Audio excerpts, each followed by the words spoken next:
Hello friends, कैसे हैं आप सब।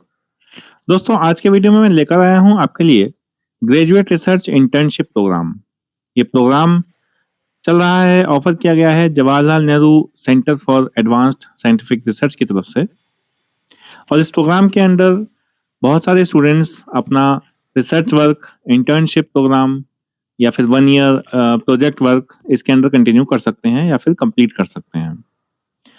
देख लेते हैं इसके बारे में थोड़ा details. The graduate research internship programme is designed for bright final year BE BTech और इक्विवेलेंट एमई एमटेक और equivalent masters in science, integrated MSc, BSMS और MBBS to carry out their final year research project work at JNCASR, which is Jawaharlal Nehru Center for Advanced Scientific Research. The project work to be carried out should form part of academic requirements. तो वो students जो B B tech M E M tech या फिर master in science, integrated M S C या फिर B S M S या फिर M B B S programme का हिस्सा है और उनको अपना 1 year research project work complete करना है, उनके लिए ये बहुत ही अच्छी अपॉर्चुनिटी है। प्रोजेक्ट वर्क उनके एकेडमिक रिक्वायरमेंट्स का एक पार्ट होना चाहिए। ऐसा नहीं है कि अगर आप के एकेडमिक्स में इस चीज़ की रिक्वायरमेंट नहीं है, इस प्रोग्राम की, इस रिसर्च वर्क की, प्रोजेक्ट वर्क की रिक्वायरमेंट नहीं है, तो फिर आप ये अपॉर्चुनिटी नहीं अवेल कर सकते। The duration of project work will be for a semester, यानी कि 6 मंथ्स के लिए ये ड्यूरेशन होनी चाहिए, या फिर हम इसको एक्सटेंड भी कर सकते हैं। मतलब JNCASR इंस्टीट्यूट के लोग, अथॉरिटीज इसको एक्सटेंड करेंगी। एक्सटेंडेड ड्यूरेशन इसकी होगी टोटल 1 ईयर की, depending upon the academic requirement. Since its inception in 2021, 44 students from different colleges have benefited from this program. तो ये लगभग 2021 में लॉन्च किया गया था और उसके बाद से 44 स्टूडेंट्स इस प्रोग्राम का बेनिफिट ले चुके हैं। The GRIP is open for admission twice a year, that is for January term and August term. इस टाइम ये जनवरी टर्म के लिए ओपन हुआ है। जो स्टूडेंट्स इसमें सेलेक्ट होंगे उनका रिसर्च प्रोजेक्ट वर्क जनवरी से स्टार्ट हो जाएगा। इसकी गाइडलाइंस देख लेते हैं। The programme is applicable to students who have just begun or transitioning to the final year of BE BTech और इक्विवेलेंट एमई एमटेक और equivalent masters in science, integrated MSc, BSMS और MBBS. Eligibility criteria should include a minimum aggregate score of 80% in 10th and 12th standard. तो simple सी बात है, अगर आपका 10th और 12th standard में 80% स्कोर नहीं है तो फिर आप इस प्रोग्राम को अवेल नहीं कर सकते। 10th और 12th में अगर आपका 80% स्कोर है total aggregate, in that case आप इस प्रोग्राम के लिए अप्लाई कर सकते हैं। बट दैट डजंट मीन कि आपका सिलेक्शन हो गया है, अभी आपने सिर्फ एप्लीकेशन डाला है। फाइनल सिलेक्शन कमिटी के थ्रू ही होगा। The duration of project work will be for a semester, यानी कि 6 मंथ्स के लिए, और for an extended duration of up to 1 year. Total 1 साल के लिए ये एक्सटेंड हो सकता है depending upon the academic requirement. While submitting the application fee of rupees 500 is to be paid through UPI or NEFT to Canara Bank, account number so and so, IFSC code, branch name IISc Bangalore। तो basically आपको 500 rupees तो देने ही देने हैं, ये इसकी application fees है। After making online payment, the transaction receipt details are to be given in the application and the receipt is to be uploaded at the appropriate place। तो आपको ये रिसीट जो आपको मिलेगी ट्रांजैक्शन होने के बाद, ये रिसीट भी आपको अपलोड करनी पड़ेगी। अपलोड कहाँ करनी होगी? यहाँ पर नीचे एक लिंक दिया हुआ है एप्लीकेशन पोर्टल का, उस पर क्लिक करेंगे तो आपको अपलोड करने के लिए ऑप्शन मिल जाएगा। The selection process will be as follows. अब सिलेक्शन प्रोसेस कैसे होगा थोड़ा ये भी देख लेते हैं। The list of projects available for the applicants can be accessed. List of projects offered for GRIP Jan 2024 PDF. अगर मैं इस पीडीएफ पे क्लिक करता हूं तो एक और लिंक खुलता है, एक पूरी पीडीएफ फाइल खुलती है, जहां पर मैं थोड़ा सा इसको जूम करता हूं तो बहुत सारे फैकल्टीज के नाम दिए हुए हैं। इन फैकल्टीज के नाम के साथ साथ इनके आगे इनका प्रोजेक्ट टाइटल और उसका डिस्क्रिप्शन दिया हुआ है। प्रोजेक्ट कोड, यूनिट, ये उनका अपना मैटर है। आपको ध्यान से पढ़ना है फैकल्टी का name along with that project का टाइटल और उसका ओवरव्यू। ये बहुत सारे यहाँ पर लिस्ट दी हुई है, काफी सारे हैं इसमें।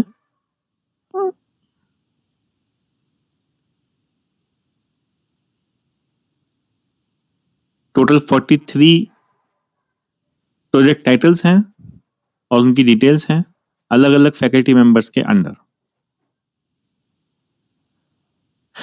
इस पूरी लिस्ट को बहुत ध्यान से पढ़िए। इसमें जो टॉपिक टाइटल आपको सुटेबल लगता है, ये पूरी लिस्ट मैं वीडियो में नहीं पढ़ सकता, ऑब्वियसली वीडियो बहुत लेंदी हो जाएगा। तो जो भी टॉपिक आपको सुटेबल लगता है, जिस टॉपिक में आपका रिसर्च इंटरेस्ट बनता है, उस टॉपिक की तरफ मूव कीजिए। वही पर्टिकुलर फैकल्टी या फिर साइंटिस्ट आपको उस पर काम करवाएंगे, उस पर रिसर्च वर्क करवाएंगे, प्रोजेक्ट वर्क करवाएंगे, और फाइनली उसकी आपकी एक रिपोर्ट बनेगी और वो रिपोर्ट आपकी सबमिट होगी। वापस चलते हैं। Students will need to note the codes of up to a maximum of 2 projects that are aligned with their interests in the order of preference. तो स्टूडेंट्स को मिनिमम 2 कोड, जो कि कोड वहां पर दे रखे थे, उन कोड्स को नोट करना है, और इसमें लगभग 2 प्रोजेक्ट्स का, मैक्सिमम 2 प्रोजेक्ट्स का ही कोड आप दे सकते हैं जो आपके इंटरेस्ट के हों। For the given project, one student will be selected among all the applications corresponding to a given project. तो एक प्रोजेक्ट के लिए एक एप्लीकेशन ही सिलेक्ट होगी। The final selection will be based on academic merit of student as relevant to the project and 2 letters of reference. Reference letter बहुत अच्छा सा बनवाइए, और वो लेटर्स के बेसिस पर प्लस आपके एकेडमिक मेरिट के बेसिस पर आपका सिलेक्शन होगा। Students selected for the program will be required to submit an undertaking stating that none of the research carried out at GNCASR will be published or patented independently, and the faculty member hosting that specific project at JNCASR will be consulted regarding the outcome of the research. Basically ये कहना चाह रहा है कि जो भी आप research करेंगे, इस पॉइंट को बहुत ध्यान से समझने की जरूरत है, जो भी आप रिसर्च करेंगे उसका कुछ आउटकम होगा। आप उसको लेकर के एक पेपर लिख सकते हैं, आप उसको लेकर के एक पेटेंट लिख सकते हैं, लेकिन अपनी मर्जी से आप उसको पब्लिश नहीं कर सकते। उसको पब्लिश करने के लिए आपको आपके कॉरेस्पॉन्डिंग फैकल्टी मेंबर से परमिशन लेनी होगी। अगर उन्होंने परमिशन दी तो ही आप उसको पब्लिश कर सकते हैं। एक अंडरटेकिंग लेनी होगी कि आप किसी भी वर्क को बिना परमिशन के, बिना फैकल्टी मेंबर की परमिशन के आप पब्लिश नहीं करेंगे, चाहे वो कोई पब्लिकेशन, चाहे वो कोई पेपर हो या फिर वो कोई पेटेंट हो।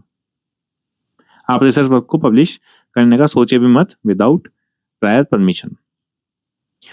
10th पॉइंट है, selected students will be charged an internship fee of ₹5,000। तो जो टोटल फीस होगी आपकी वो 5,000 होगी, लेकिन अब आप कंफ्यूज मत कीजिए। 500 फीस जो मैंने पहले बताई थी वो सिर्फ एप्लीकेशन फॉर्म फिल करने की है, और 5,000 फीस है कि आप वहां पर सिलेक्ट हो गए हैं और आपसे बोला जा रहा है कि अब आप यहाँ पे अपना रिसर्च वर्क कर सकते हैं, लेकिन रिसर्च वर्क करने के लिए आपको कुछ पैसे देने होंगे। वो फीस है 5,000। Accommodation within the campus will not be provided due to the paucity of accommodation. We have a small database of private residential facilities close to the campus, and the selected students will be given access to this database. आसपास में कुछ PGs वगैरह हो सकते हैं जिसका जो expenditure होगा वो आप ही को बेयर करना है, लेकिन वो आपको बता देंगे कि आप कहाँ कहाँ स्टे कर सकते हैं। Medical facilities offered by Dhanvantari health centre may be availed by the students, but again medicine, test and hospitalisation will not be covered by JNCASR and it has to be borne by the student.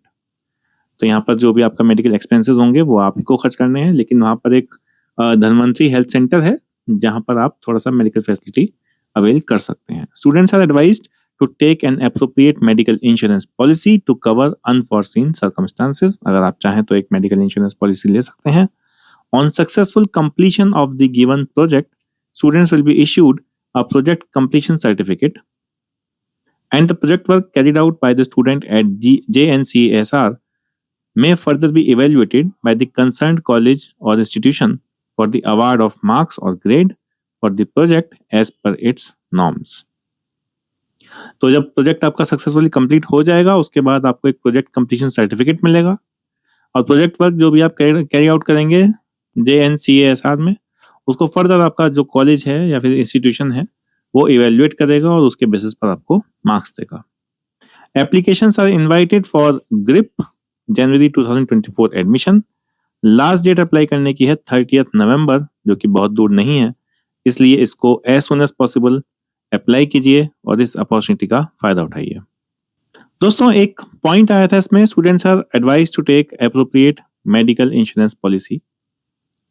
अगर किसी student को या उनके parents को या किसी known को life insurance policy लेनी है, ध्यान से समझिए, मेडिकल इंश्योरेंस पॉलिसी की बात नहीं कर रहा हूँ, लाइफ इंश्योरेंस पॉलिसी की बात कर रहा हूँ। अगर किसी को लाइफ इंश्योरेंस पॉलिसी लेने में कोई इंटरेस्ट है और वो बजाज अलायंस कंपनी से लाइफ इंश्योरेंस पॉलिसी लेना चाहते हैं तो नीचे दिए गए नंबर पर संपर्क कर सकते हैं।